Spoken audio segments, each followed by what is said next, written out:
So this is Reef Beef, and how we do Reef Beef is it's just Rich and I just talking, like, in between, after the trade show at the bar. So it's just free flowing, and we don't do it egregiously, but sometimes we curse. So we just want to warn you for that. We don't want anyone being like, hey, you didn't say you were going to curse. So we're telling you right now. Okay. So we curse at Reef Beef.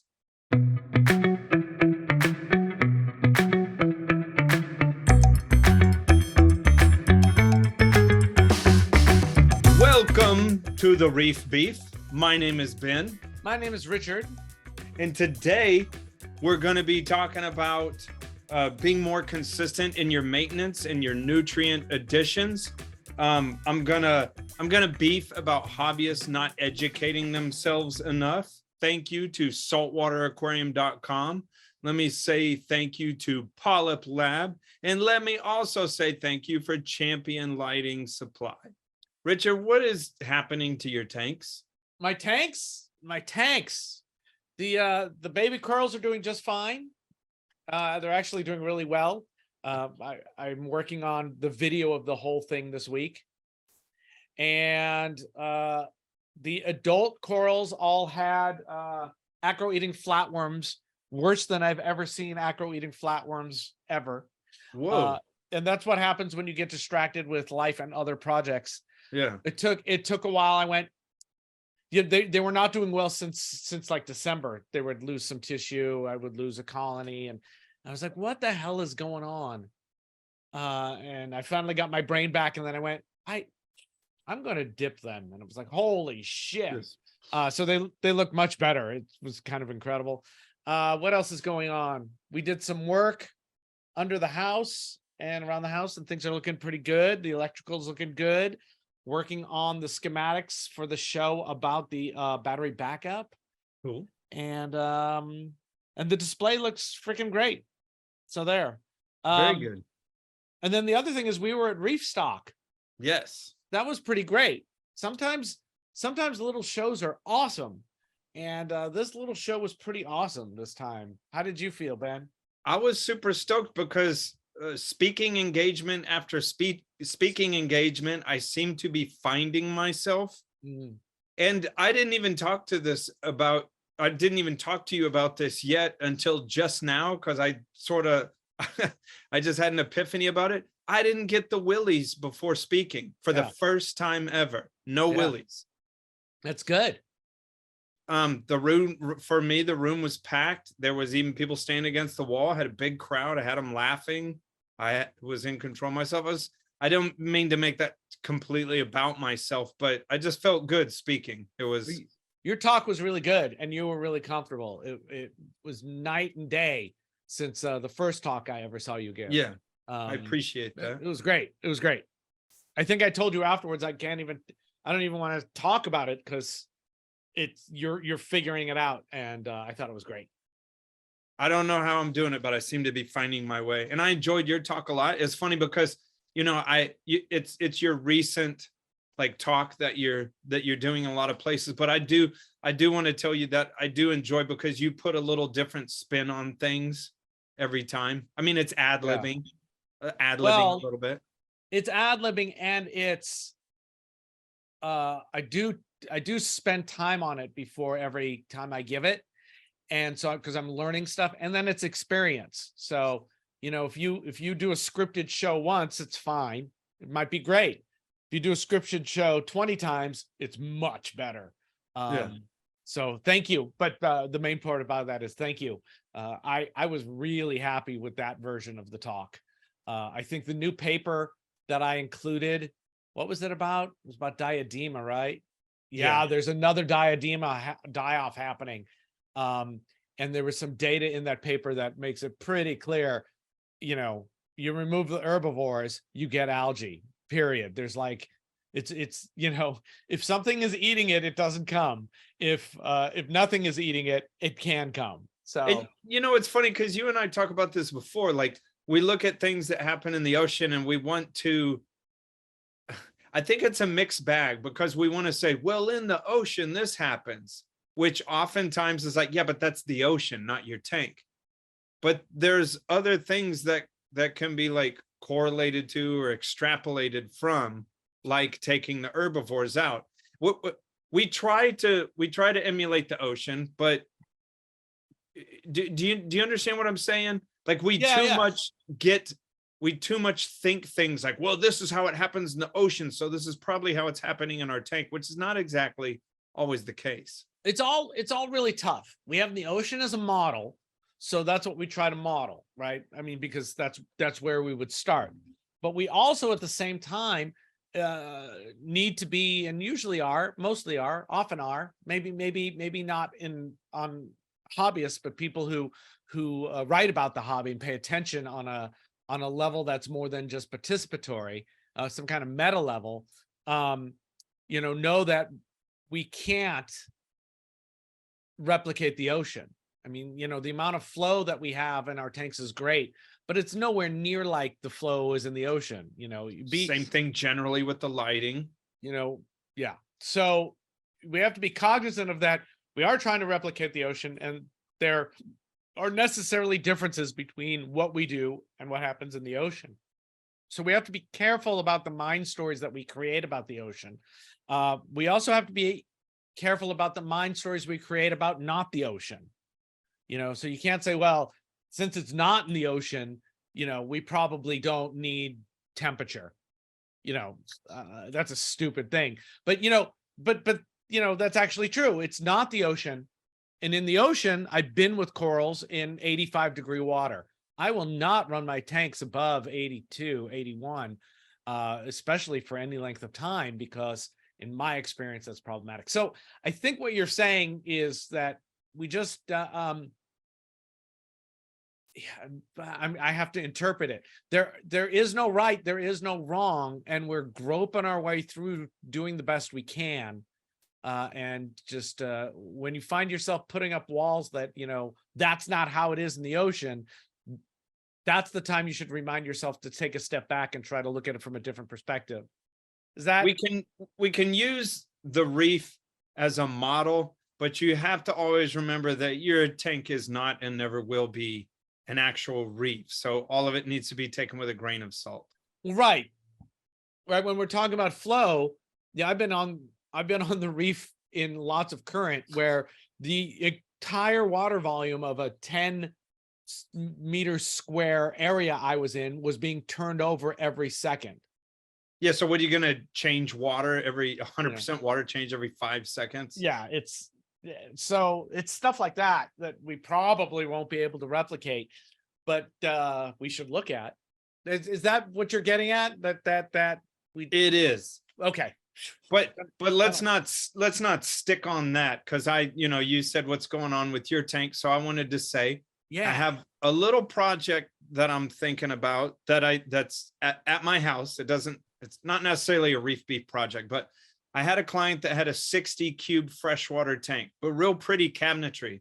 So when they just had a goldfish, and it was so weird, but they paid me a lot of money to keep it clean because there was a sentimental connection. The goldfish died of old age, and the lady was just like, I asked her, I was like, well, do you want to do tropical fish or maybe saltwater or something like that?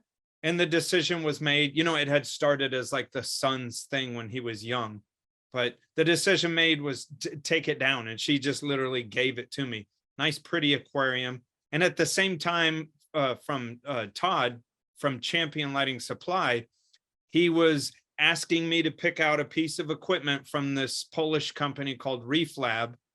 And he was just saying, pick something out. I want you to try something from this company. And I spoke with Todd. I'm not beholden for saying anything about the light. I'm just putting it out there that it's this nice, super bright light. And so I think what I want to do with that is, because in my own house, I have never had a 100% SPS system.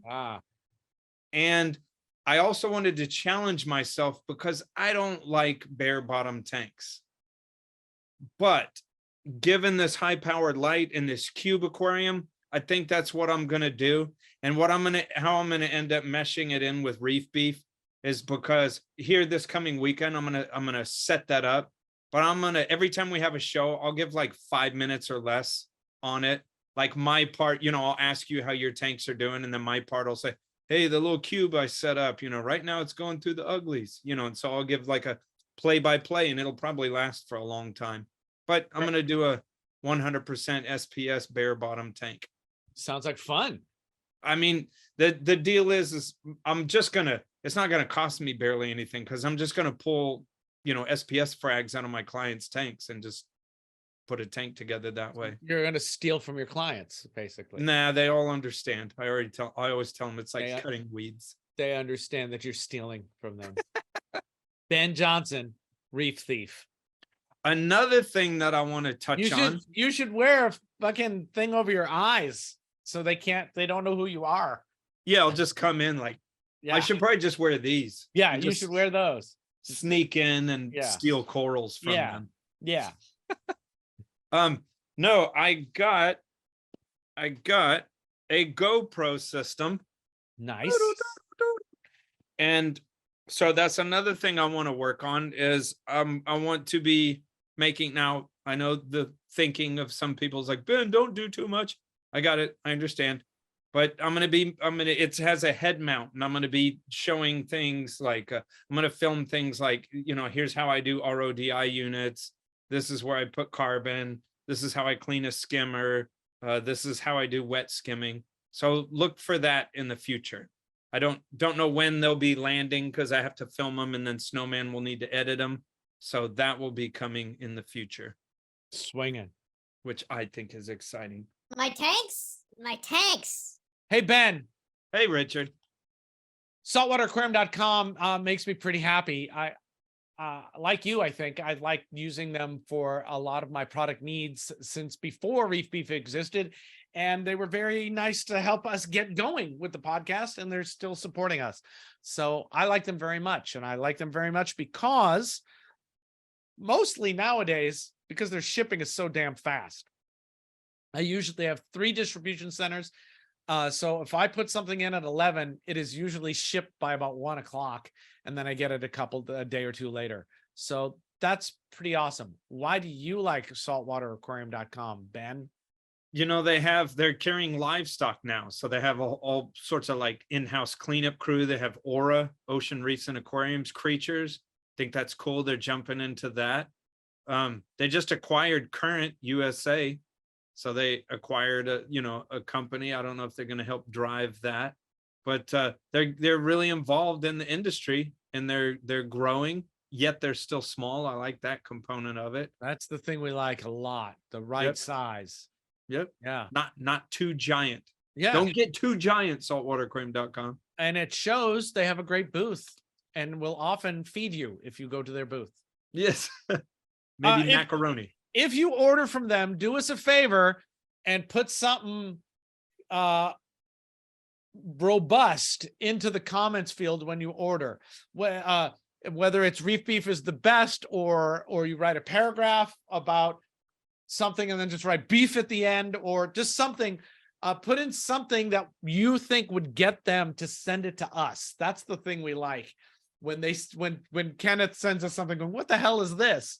Then I think we've done our job by getting everyone to be paying attention to saltwater. And please use our URL down below to get to them, because it helps them quantify. It lets them know that you're coming to them from us. So thank you, saltwateraquarium.com. My tanks. So my meat and potatoes. And when I was on the airplane from Reef Stock, I was sort of still, in that buzz that you get from a trade show, where your mind is just going nuts with with industries type stuff. And I wrote down like a page of all these little subjects, that things that were just popping into my head. So, one of them was this thought about, it sort of clashes because there's many different ways that people keep reef tanks. There's, moonshine stuff, and some people rely on ICP so much, and some people try to not do water changes, and some people like me are big on water changes, and on and on and on. Triton method, just on and on and on. Take your pick. Berlin method, go on and on. But so some of these ones, like I know the Triton method, they try to get away from water changes, which I think I will forever feel squeamish about that until we all sort of look at each other across the table and are like, yeah, man, you don't need water changes anymore. And I just feel like that's going to be a long time from now. I know that there's gorgeous tanks out there where people aren't changing water. I hear stories often of those people occasionally having hiccups and having to go to a big water change. I mean, I think it's tricky, like tweaking out little elements and stuff like that. But, you know, I try to look at some of the tanks that I do and that they're long running. And I'm not saying that they're wildly successful and a great tank, but I mean, I do some nice tanks that are like, that I've been around, that I made like 10, 12, 13 years ago. And several of them have barely had any hiccups. So, I try to wonder, like, how can I tell people what the hell am I doing that's consistent or whatnot, that's working, that I could tell people to be helpful to them. And one thing I was thinking about is that I have to do, that I'm forced to do because I'm not around an aquarium all the time, is I have these, just metered inputs of, adding new fish or adding new corals or doing water changes. It comes in these forced blips of like once a week or every other week. That's how often I'm there. But I think about that, and I think that could be useful to hobbyists. Again, if they almost treated their tank like it was a maintenance account, meaning that, like in the course of a week or 2 weeks, you're not like going to the store like 3 times and adding different batches of fish. You're giving like good space in between all this, that if you are running a method where you do water changes, that you truly are, as much as you can, do them on a consistent basis.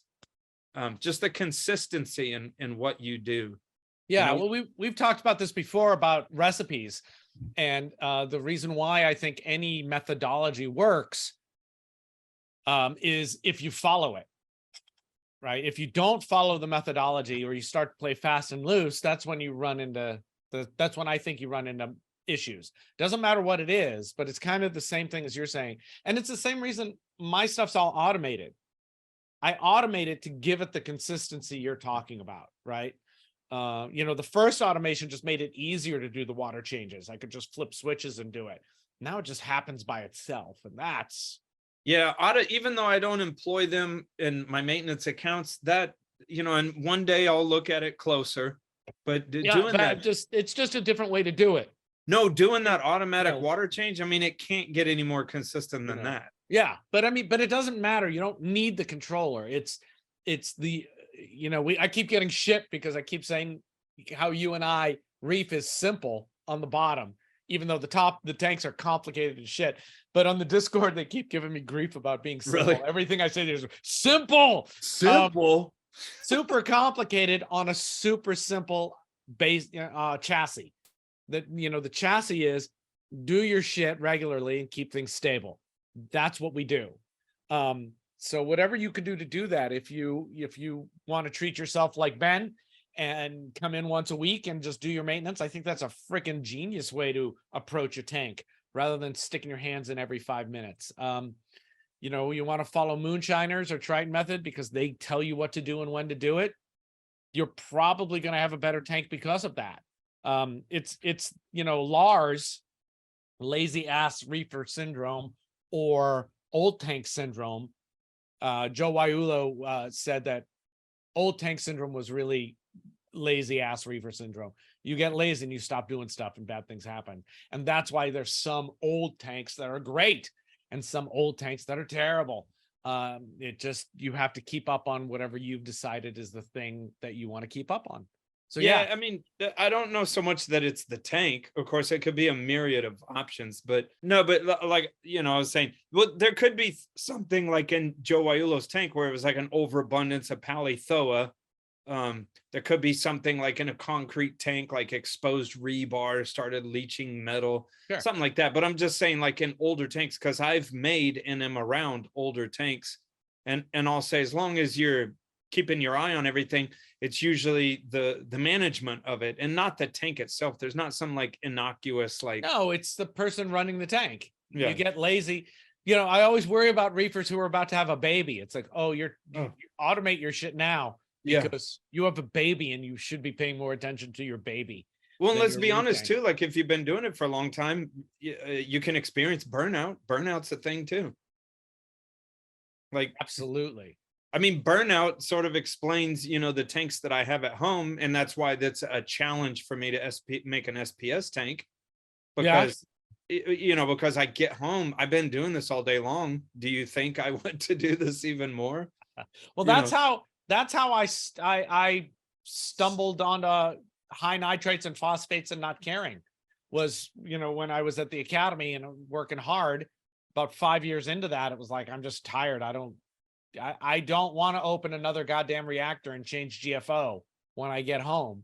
So but then you looked at your tank and it's like, man, it looks good. I don't know what all the fuss is. Then there was no difference. So I stopped doing that. But there are things that do make a difference. If I get too lazy and I don't pay attention to salinity, and that should tell you how long I might go with not paying attention. For my salinity to get out of whack, we're talking like a month. I have to ignore it a lot for it to get dangerous. Like, well, yeah, because your system is actually what, 400 or 500 gallons? Yeah, and it's all automated, and things should yell at me when it has to, and you know, but what I'm doing now is I'm trying to make a day of the week where I pay attention to everything. Okay, it's kind of like what you're saying. Yeah, so no, day totally. of the week where I go, the thermometers work. Instead of like trying to catch it up through the week, it's like, okay, Thursday mornings, I'm going to spend an hour checking the salinity with the refracto in all the bodies of water just to see, make sure that it's moving properly and what's going on with that, instead of getting overwhelmed with feeling like there's too much to do. My tanks. PolypLab, PolypLab. It's a good place to get your polyps. PolypLab, man, PolypLab is such a great beef supporter. They are, and they sent me one of these sweatshirts. Look at that. I love a hoodie. And I'll wear the crap out of a hoodie. And this is a really nice hoodie. A super hoodie. I am really, really happy with this hoodie. I feel like can people just buy that? I have no idea. I don't know. I feel like look on PolypLab's website. You might be able to just buy that. I feel like a complete shill walking around in it, but man, I love it. That's why they do it. PolypLab. I like to use PolypLab Reefroids when I first walk up to aquarium. I'll take a fat pinch of Reefroids. I'll put it into the intake of the pump. It'll broadcast feed. And then I'm getting everything ready, mixing the water, testing things, this and that. Then when I go through and change the water, I usually wet skim, sort of brings a lot of that back out. And I feel like that's a good way to use Reefroids. I just fed baby corals Reefroids. Right there. So thank you, PolypLab. Oh my God, there's so many Aptasia in here. My tanks. You know, the going back to the premise here, the other thing is like acquisition of animals. Yeah. I mean, it's funny because I always think like, oh, it's a cool thing to keep a journal of your tank. But, you know, with me and my brain, it just always remains as a cool thought. And honestly, it's not really something I do. But if you're that sort of person, I think it'd be good to keep track of when you put what in. Yeah. Keeping a tank log is a gift to your future self. It is a pain in the ass to yourself right now. It only gets exciting that first time you go, like, okay, so this I used Amazon like this while you were here, I think. Yes. Because there are two things I want to follow up on, by the way, but one is the noise of pumps, and then I guess this one. I had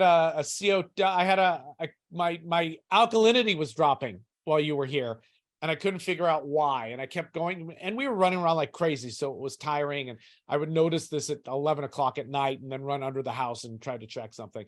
You know, we had moved things around, so did things get bumped? did things did lines get switched? Did they get pulled off? So it took me about 2 days to figure out that the cylinder was empty, right? Your CO2 cylinder was empty, and because we were tired and everything, I thought, oh, well, it's been like a year. I only change my cylinder once a year. And we thought, wait a minute. And I thought, wait a minute, is that true? I went, oh shit, I have a way to check. And it wasn't Amazon, because you can't fill up your cylinder at Amazon. Although that would be awesome. A drone to drop you a new cylinder. Oh, hell yeah. So great. But I was able to go check. I used the one debit card for all Reef stuff. So I was able to go back, and it was like, oh, nope, I charge a 20-pound CO2 tank about every 6 or 7 months. Yeah.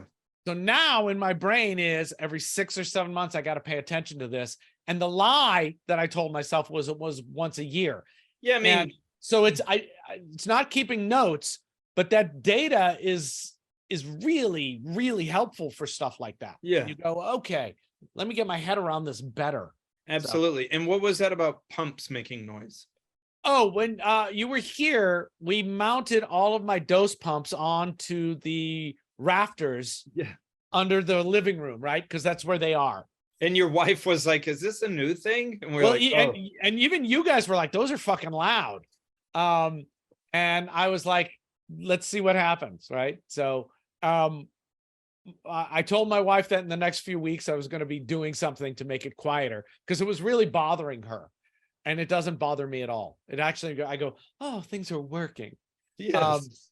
So I just took them off and put them on a shelf, and they're totally, you can't hear them at all. Isolated. Oh, man.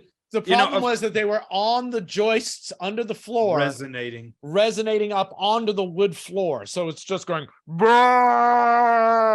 instead of, it's, I mean, the truth of the matter is, if you have a significant other, you have to be, it's not just you in your house. You have to be cognizant of whatever people, but from a purely nerd aspect, I'd be like, oh, like I would almost like it, because I would be like, oh, I know that that's working. I know that did something. I love it. I put that 4-channel Khmer. How did we decide we pronounce this? Khmer. Just tell roll a dice. Tell us in the comments how to pronounce Khmer. I think it's Khmer. Commode. The 4-channel one. And every time I hear it go, I go, yes. Because then it's like, I know it worked. But yeah, like, and that would be the thing. Like, if you didn't, you're like, oh shit, am I not hearing that? Yeah. But back to your thing about, being more consistent. And burnout, or you get depressed for a couple of years, and then that's a kind of burnout, I guess, as well. And bad things happen when you stop paying attention. So there's different stages of reefing, different stages of excitement. At first you're excited about peanut worms, and then then you're excited about what coral can I get, and then it's acquisition phase, and then it's grow out phase, and then it's like, oh, I don't even care about this anymore. Why am I doing this phase? And then it goes, oh, I kind of like this. It's really pretty. It's cool if I don't pay attention to it enough. What's funny? That's one of the reasons that I like going to the, any of the, like the annual or semi-annual, whatever, conventions, because that helps to inject in me excitement and thoughts. Because you can't do this for that long and just be like, oh my God. I think all the shows are fun. No matter what size it is, or if it's got if it's about speakers or not about speakers or whatever. But I think the most exciting shows are the ones that have an educational component that is taken seriously, that there's thought taken into, like, let's get people together for interesting talks. That's why I'm sad about MACNA. Yeah, well, we'll see what happens. There's plenty of other. Did we even talk about MACNA? I don't think MACNA's been canceled in Pittsburgh, and we have no idea what's going on with the organization.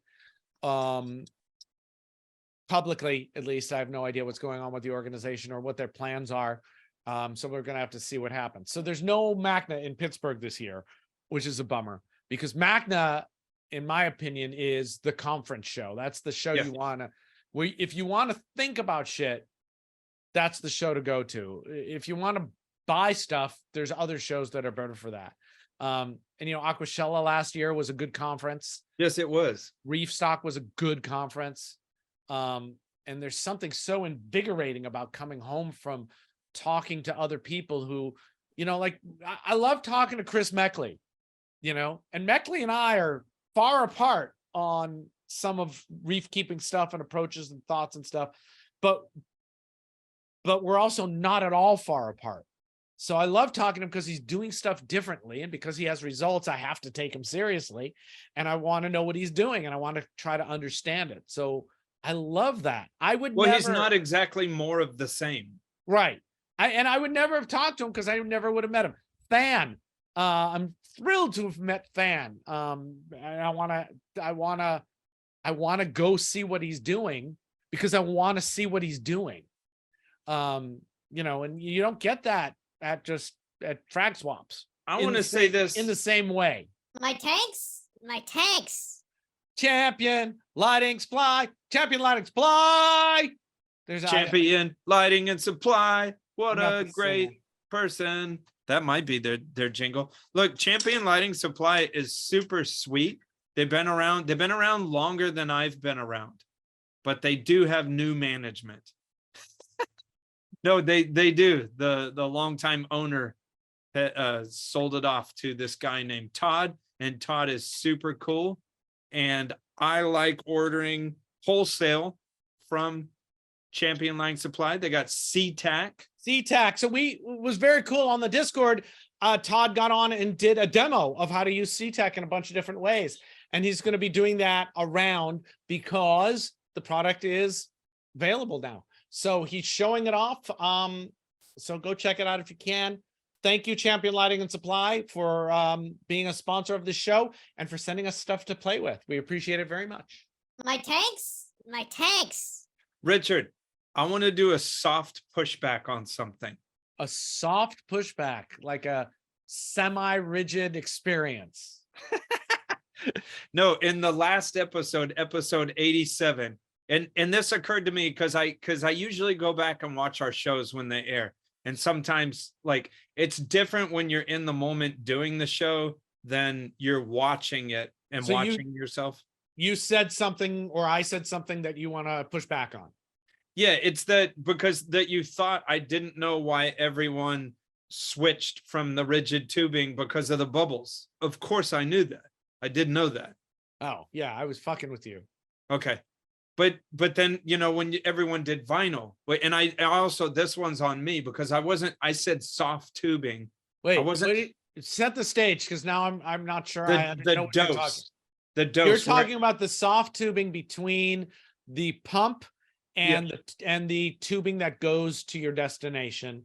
Yeah. You like to put a piece of silicone tubing in between those two things. Yeah, but in episode 87, I just said the word soft tubing.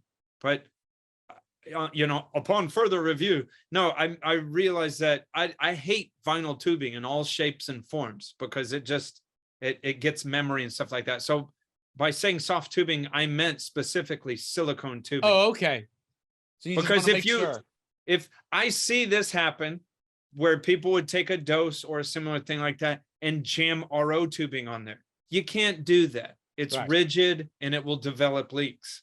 So then some people are like, oh, jam vinyl tubing on there. It will become rigid and it will develop leaks. Whereas silicone tubing, you could check out 5 years later, it's still gripping onto stuff. Yeah. Well, here's an interesting thing about the dose and maybe about all the peristaltic pumps. You are not supposed to leave the tubing connected for 5 years, right? Oh, you're not even supposed to have the head on for 5 years. Yeah, the peri tubing's got to be replaced, and they are assuming that you're going to replace the connections as well. We kind of don't. With the vinyl tubing, you really do need to. Well, that's an interesting thing. So the connections on the dose is basically a compression fitting. So you need to use something like a soft tubing on it. It will not work with a rigid tubing. Specifically, And that nipple is like graduated, so you can push a soft tubing. Right. It won't work reliably. You'll probably get splits, which is what happens. But because it's a compression fitting, sometimes even getting the vinyl tubing on a compression to seat right and close is weird, which is why we do that. Which is why we were talking about doing the two types of changes to the device to make it work better for us. And those are to put a threaded speed fitting on the dose, cut the nipple off, you put the speed fitting on, and then it's just a push to connect fitting. Or the way you like to do it, which is how the Versa does it, and how actually on the Chimera does it as well. You, to the peristaltic tubing, you connect silicone tubing, and then to the silicone tubing, you connect a barb that fits inside a push to fit fitting. They call it barb times stem. That's barb times stem. Yeah. And I think 3/16 is the size you want. That's what Ron was saying. Into a coupling. Rod, what a fucking twat waffle he is. Twat waffle. Hit that shit. What is it? Hit the shit tally. I can only think of moldy fuck bunker now. Moldy fuck bunker. If you want to know what any of that is, go to our Discord. Yeah. So that's a great, either way is a great way to deal with it. You know, I know we went back and forth about, you know, I think the way you like to do it is great in a lot of applications. I think in my application where I've got things, the little bit of silicone tubing is going to kink. I'm worried it's going to kink more often. So I'm still playing with it.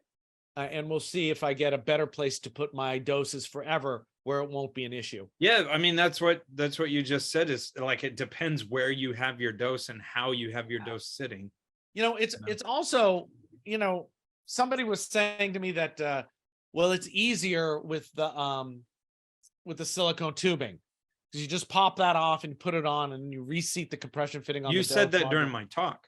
Oh, it was me who said it. I think I'm wrong. It's not easier. It's just different, right? So, but wouldn't it be easier though? No, if I'm putting on a new dose head, right? Snip. I take the compression nut off, throw them away, snip the two nipples, take the John Guest fittings because I have extras. I'm not even going to pull the ones off the old one till later, right? So I take that fitting, I put some seal on it, which is a paste. I'm not fucking taping them up anymore. That made it a nightmare. Put some pipe dope, screw them on, you're done. It's about the same timing as having to take it off, undo the compression fitting, pull the silicone off, put the silicone on, seat it, and do the new compression fitting in place. I don't know about that. We should have a race. Okay. It's instead of taking 2 minutes, it takes 4 minutes. We're going down to the. Yeah, I don't even think I might even think it's faster. We could race, because all I snip, dope, screw, done. Yeah, but I'm like, unscrew, new head, push on, screw. You got to unscrew, feed it through. So yeah, look, we're fighting over. This is minutia. This is like. Oh, by the way, we have some numbers with the idea that corals grow faster and lower phosphate. we actually have some numbers now. I was discussing with Randy Holmes Farley, who pointed me to a paper, and it looks like it's more complicated than this, but it looks like it's about 11% faster growth. Oh, which can, you know, I mean, if that's the test, I don't care about 11% faster growth. If I was Chris Meckley, I might care about 11% faster growth. And the other thing is, the same study seems to show that pulses of higher phosphate, like 0.9, actually get you about an 8% or a 4% better growth than the low levels do. You mean as if like the level of phosphate came up and then came down. Yes, that pulse of extra nutrients seems to make things grow faster. But again, if I'm remembering correctly, we're talking about 4 or 5% faster. I mean, yeah. Yeah. I would like to see it duplicated over and over again to know that number's pretty solid, right? Oh, no one's ever going to redo that study. It was too labor intensive. Yeah, no one cares. But I mean, that's 11%. It's not a big enough juice. It's for the squeeze, in most things. But it is interesting that to have a percentage to attach to it is nice, because it makes the argument a little bit make more sense. It's stuff like that always makes you and I mean, I can't totally speak for you, but I'm just saying you and I feel a little weird, because there's things that you and I have opinions about, and you and I mesh pretty damn close, pretty damn well in all our opinions. You know, that you and I feel weird about that, you know, when you look and see what is the average hobbyist out there worrying about and doing. And it's just a lot of, you know, the less you know, the more you're being driven by some company's marketing, just because you don't know. And you'll take in, and I don't mean it as an insult, but you'll take in any good story that sounds decent, you know. Yeah. But a lot of those are driven by marketing. You know, we were just talking about certifications and hobbyists getting certified, and would people be into that or not into that? And the point I made was, I think that people would be thrilled to throw some money at an organization that then gave them a roadmap. You know, there was some introductory material, so everyone's on the same page. There's some guidance about how to move through the next 6 months to a year with your aquarium. I think people would pay for that, but that's rather like than being thrown to the goddamn wolves of social media to hopefully figure it out. But it's sort of like government, like, you know, between the opposing sides, like, you know, when you just say like, this is the way forward, of course there's going to be people out there that, how it's like government is like, I'm just saying, like, how are we all going to agree on something? Well, it's right. I mean, when we talk about it before, I talk about, you know, if we don't regulate ourselves, someone's going to regulate us, right? And I don't even think regulating ourselves is on the table anymore. I don't think we're ever going to do it. And I think government regulation often works. I think it gets a bad name because my freedoms, but you know, having to wear seatbelts, I think that ends up being a good thing for a society. Not driving while drunk, I think that's good. That's a good idea, which was actively argued against based on my freedoms in the 70s, when it became illegal to drive and drink at the same time. I'm old enough to remember when I was in elementary school, my mom, you know, back then was pissed off about seatbelts, and we got pulled over on the way to school once. And, you know, it's still a story my mom tells now. She laughs at herself, but she was like, you know, is when it was early 80s. It's when in our town or whatever that it was fine, like win, lose or draw, you got to wear a seatbelt. And, you know, she got pulled over on our way to elementary school, and she was just yelling at the cop. Yeah. You know, government often does a really nice job of doing what it's supposed to do, which is keeping us safe and healthy. So and industry tends not to, because industry is not, the point of industry is to make money. Yeah. And when, you know, and we talk about like LFS, the point of an LFS is to make money. So if you start a local fish store with the idea that you are going to be as super green and that's your gig, in 6 months, you might have a really rude awakening and have to make some hard choices about what you want to do and what you have to do. So that's what happens, you know, and that's what's going. So our industry, I think, you know, I think it's just easier if we just regulate it rather than hope one day someone will come up with something that catches and everyone gets on the same page. Well, even with that, God, I'm so negative inside my head. Yes, I just don't see it happening. The same thing. If you had to go through, you know, if you had to watch an hour course If you had to pay $50 and watch an hour course and take a quiz before you were allowed to go and buy livestock for your aquarium, is that really going to break the world? But what other hobby does that?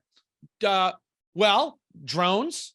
There are various levels of drone certifications you can get. Motorcycles, right? Motorcycles, any Driving. motorized vehicle, cars.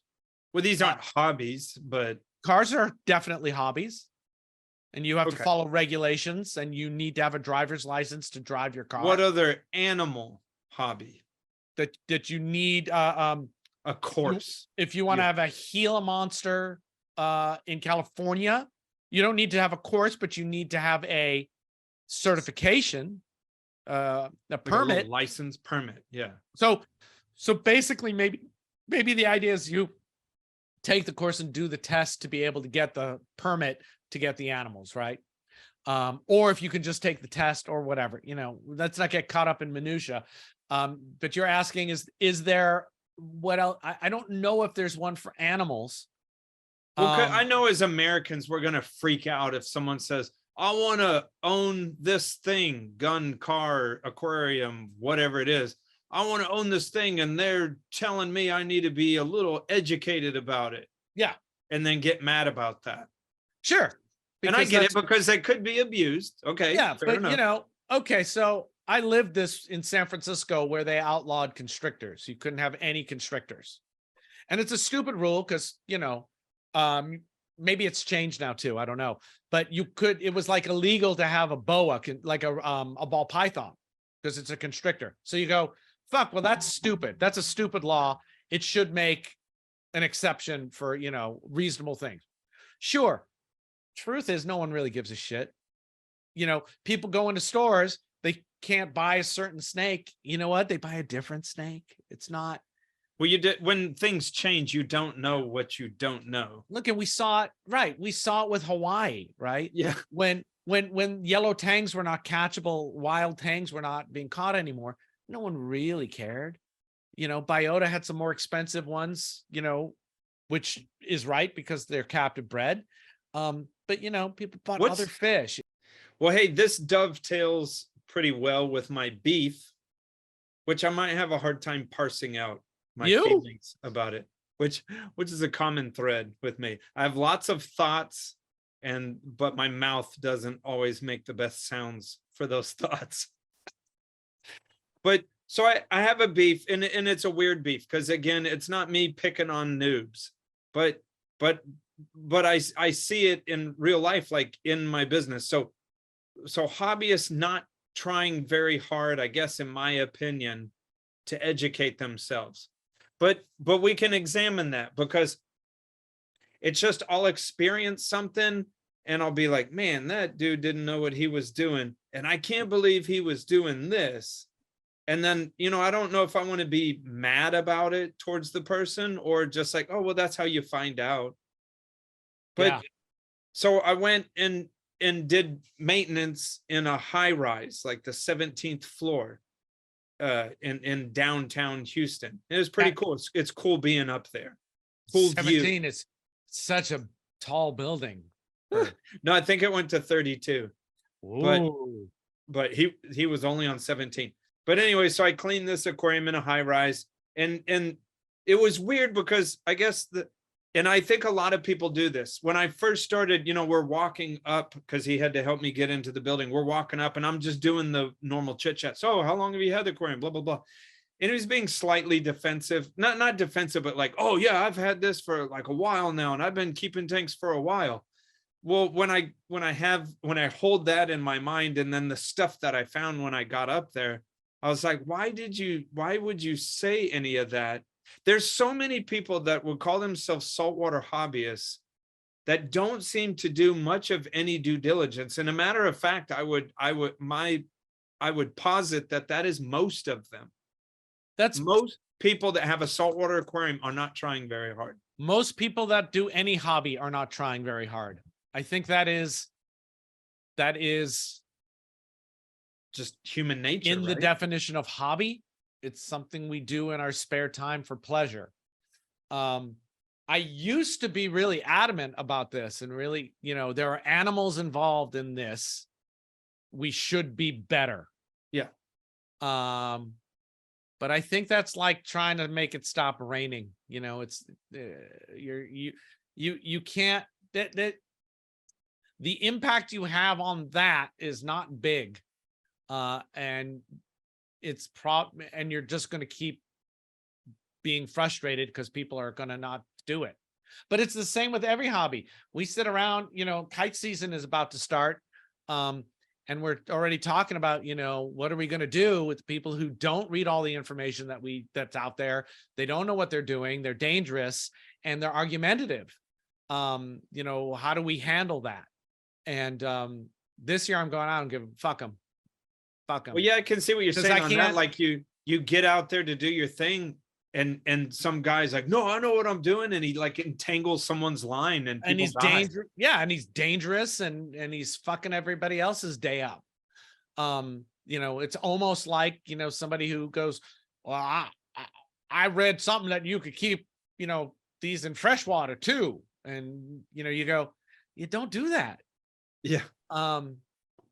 At the same time, I used to be way more strident about this. It's really funny for me to be taking this side of it. Yeah. But now I'm kind of going, how do they know to even know?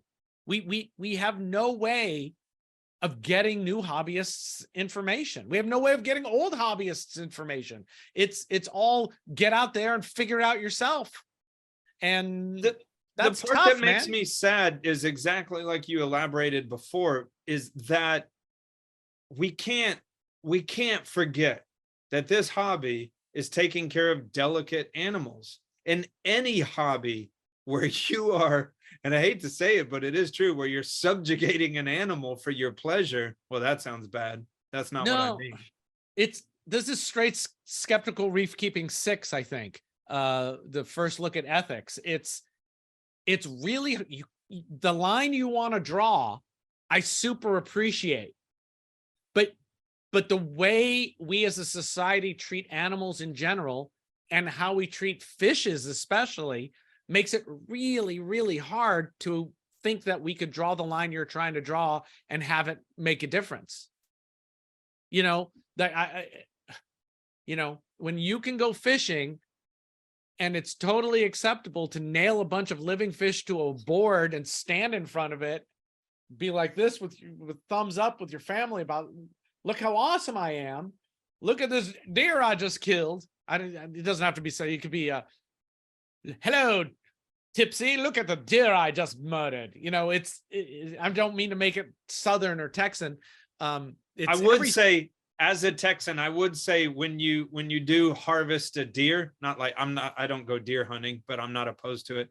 But it's, as long as it's done, and I think by and large it is, done carefully and correctly, but it's pretty fast. It's not like they take a deer and beat it up and nail its head to a wall. It doesn't even matter, but it's the idea that over here on this side of the desk, we can fucking kill and do whatever we want to animals. No one really stops us. And in fact, we tell people to fuck off when they talk to us about being more humane. But over here on this side of the desk, you totally have to, every guppy you must treat the same as you would treat a $2,000 fish. When that's the weird thing to say too. The human thing, right? Like if something has 4 legs and eyes and it's fuzzy, like we're like, oh, don't thump it in the head. But yeah, you take a guppy and thump it in the head. And it depends on how much it looks. It reminds us of us. Of us, right? Yeah. So a chicken we don't care about so much, but a monkey we care about a whole lot.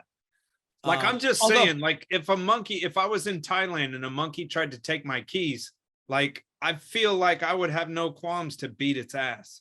Yeah, and please, when that happens, I want to be there because that monkey's going to beat the fuck out of you, and it's going to be an awesome video. It might be you in a gorilla suit. A monkey? I don't even want to fight a squirrel monkey. Man, okay, maybe I'm crazy. I know it'd bite me. I fought a squirrel monkey. I never want to do it again. I can't imagine Did it knock What- you out? what fighting a macaque would be like, or a mandrill. chimpanzee. I want to be fight a mandrill. you'd be, oh, you do not want to even look at a mandrill. I know. It'd be like a pit bull with opposable thumbs. Oh, so there's that game, right? You know, what animal could you take? Oh, the hierarchy where you stop. So And people, it's funny though, it was like a psychological evaluation because people thought that they could take on more than they, like if someone thought they could take on a timber wolf. somebody thought they could take on a giraffe. It would kick the shit up. out of you. I just jump up there and I choke it. I was like, you've never seen a giraffe, right? You don't.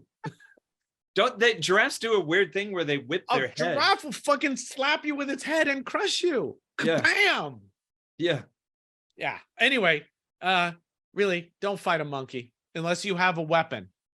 But I'm also saying I could probably take on a cat. I'm not being mean to the client. And I wasn't, when I was there, he had no like whiff of that. I was being condescending to him. But the first thing I did when I come up to a tank, I don't know. The very first thing I do is check the salinity, because the weird thing is it's always wrong. Always, every damn time. And so it's the first thing that I check. His was 55 parts per thousand.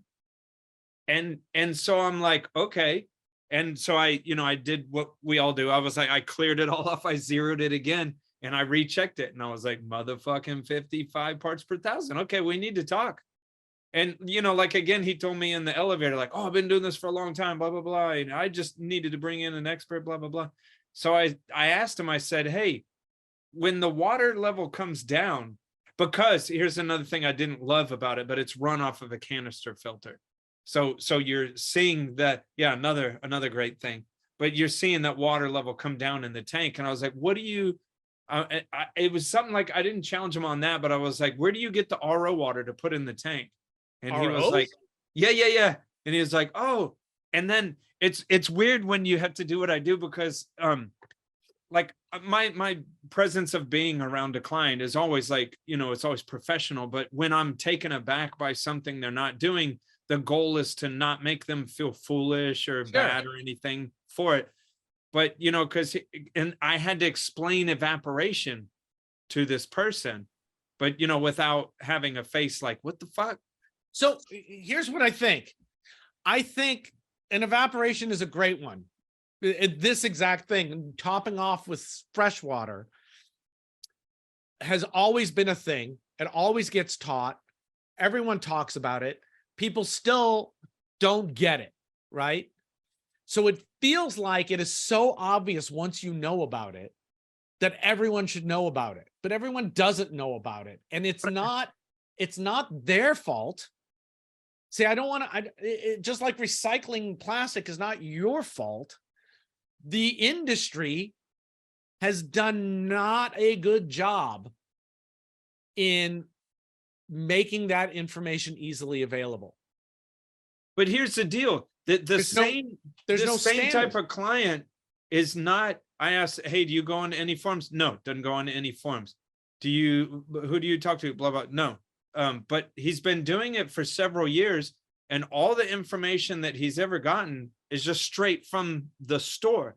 But then the question I would have is, how much of an onus, like, even if I say I was behind the counter and you just come in and I want this and that. Now, I feel like I was always a really good salesman, because normally you would think the person walking in the door asks a bunch of questions and I'm there to answer. The funny thing, as a salesman in stores, I always asked more questions than the person walking through the door did. Yeah, but it's always like that, right? It's always like that. Look, even, I remember those little Instant Ocean handbooks that talked about the nitrogen cycle? Yeah. Right? And a couple other things. It was like 4 pages. Yeah. And it was like, here, everyone gets one of these, read it. I mean, I would do that if I had a store. Like, these are the basics. Yeah, right. But even when you do that, people are going to be like, what? Because it's a new hobby.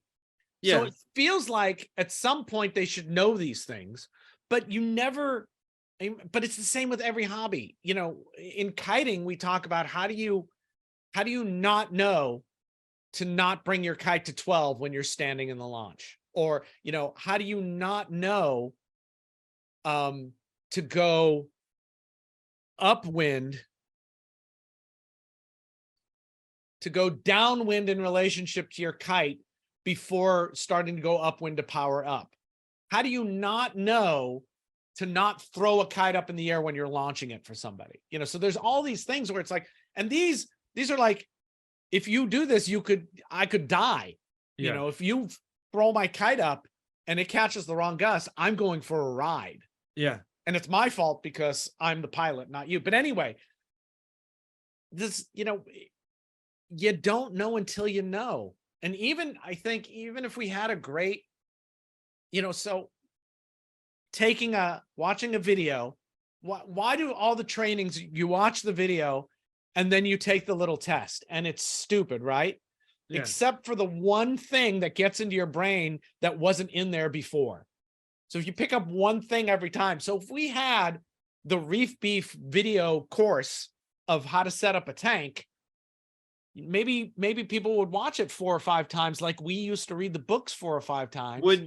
And you get a new thing every time that seems obvious once you know it, but you had to be at a place where you were able to learn it. I do want to do that one day. And it's not for any fame that I think we would get from it. It's that because I always worked at stores and I always have that in my chops. And I always want to help that brand new person that doesn't even know that you don't put salt water in a tank to bring it back up to level.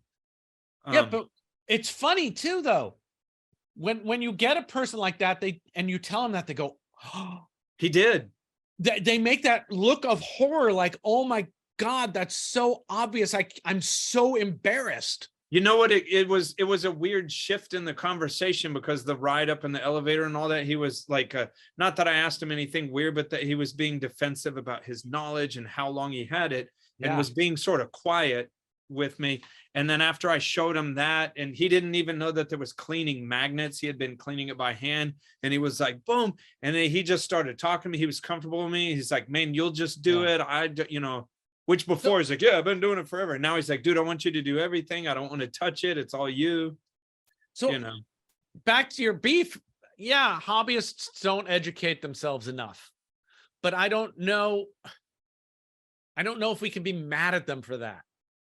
When we really aren't giving them the tools to educate them as a, you know, what are you going to go on? You're going to go on, you know, Reef to Reef and try to educate you're going to come away from that being more confused. So the education, I think, has become siloed. A little club here, a little Discord group here, a little Facebook group there. You know, these are the people. There's my store.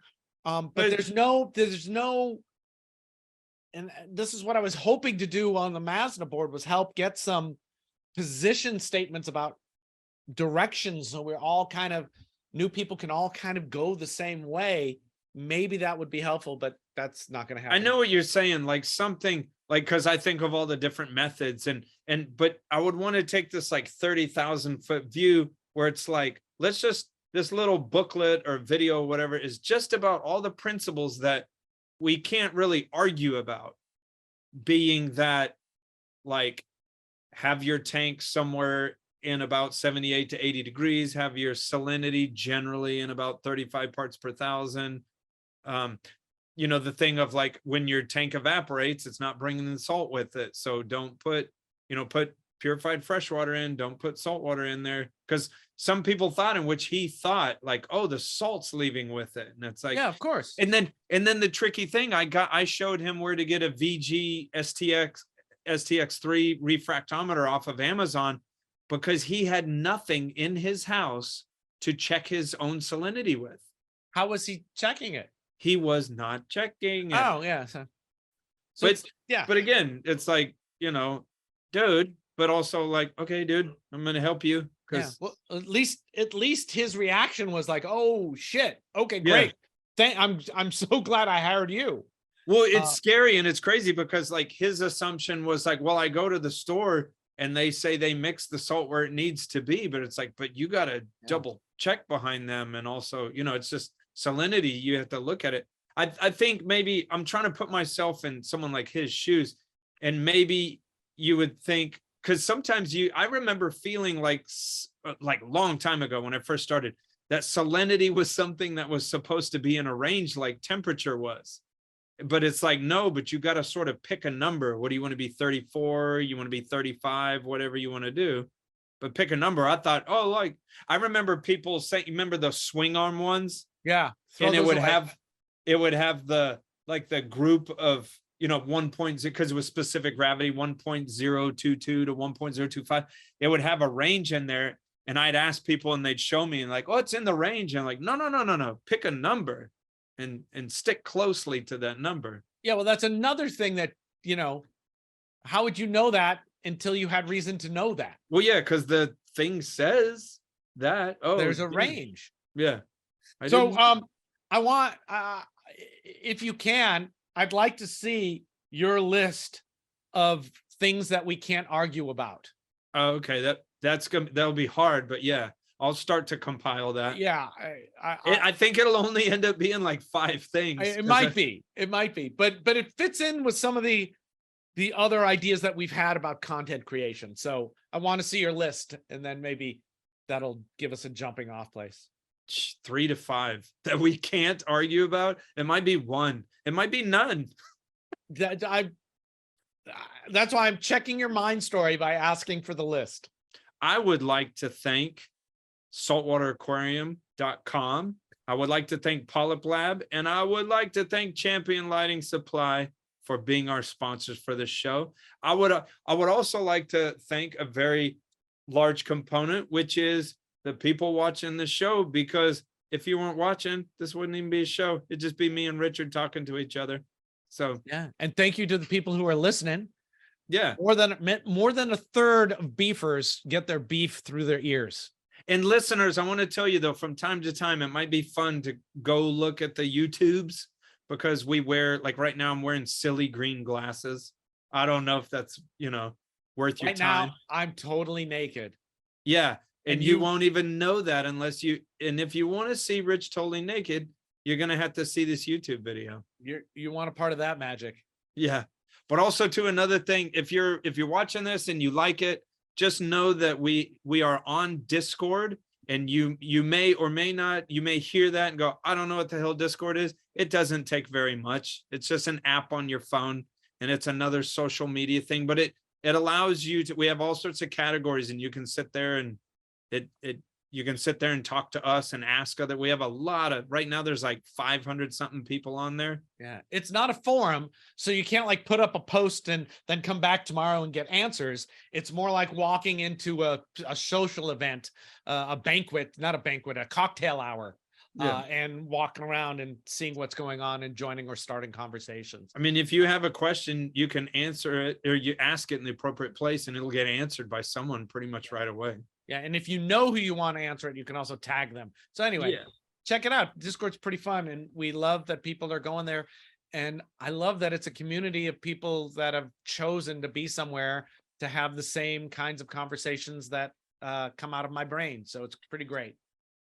So thank you for watching. And if you like this, please hit all the like things on whatever platform you might be listening or watching or whatever. But that might be, you hear that all the time. Okay. But it is true for us people that are making content. If you do like this, please take the time to hit like or give stars or give a review, any of that stuff, because it truly is helpful to us.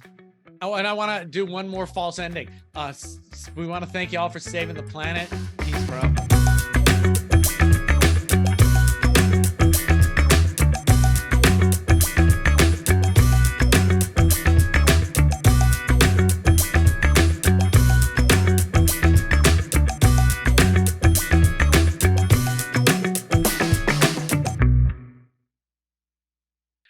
Oh, and this one time I got a car stuck in a ditch.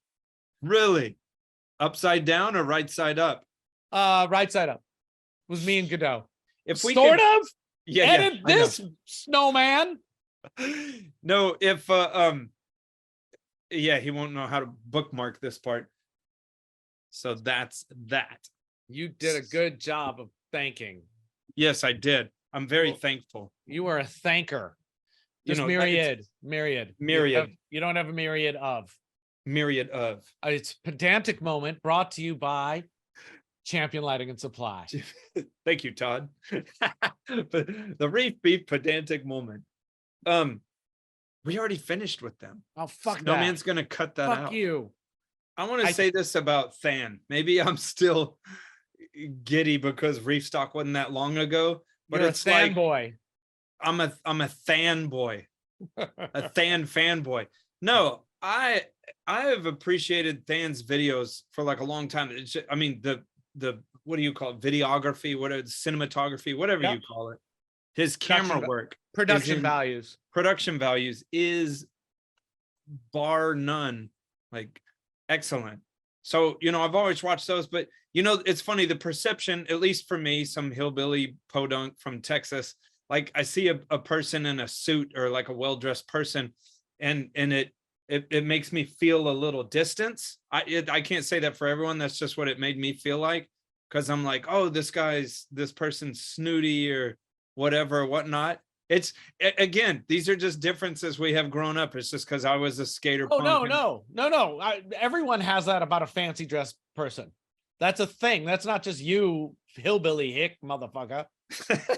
But I'm smiling and shaking my head because I know why Than dresses like that. Oh, okay. But it's funny. So I'm sitting at the bar, and there was a Mackin in Milwaukee where, because I always wanted to express to Than, didn't matter what I thought of how he dresses or whatnot, that it was like, you know, hey man, my name's Ben. You don't know who I am, but like I like your videos. It's cool. All right, whatever. Have fun at lunch. So I did that at Milwaukee, and he's like, oh. And then apparently he had told a mutual friend that he wanted to talk to me at Reef Stock. So I was like, okay, cool. So I'm just standing at the bar, and Than comes up. Anyways, he's the most, it doesn't matter. He's wearing a suit. He's the most down-to-earth person that one of the most down-to-earth people that I've met in the industry. We were talking about All-Star, and I have a tendency to get goofy a little bit and sort of sometimes talk about, you know, I toe the line of decency and conversation sometimes. I'm just having fun. And he was totally rolling with that. Really cool dude. Yeah, No, but was it leaning to one side by 18 inches? No, I'll tell you this. Houston's a bullshit city if you don't have at least one 80-story building that's leaning to one side too far. When I was I'll come right back, I promise. When I was in Dallas in the 90s, I used to clean an aquarium on the 54th floor. It was a very high-end a law firm. As a matter of fact, it was one of the main law firms on the tobacco lawsuit. But on the 54th floor, I could clean the aquarium, then I could walk over to the window and I could totally see myself doing this. Like the whole building was just doing this. Yeah. Swaying. And then I would be like, I'm out of here. I didn't really like that feeling. But so anyways. Great story, bro. Yeah. So cool, huh? Pass the pipe. Puff pass.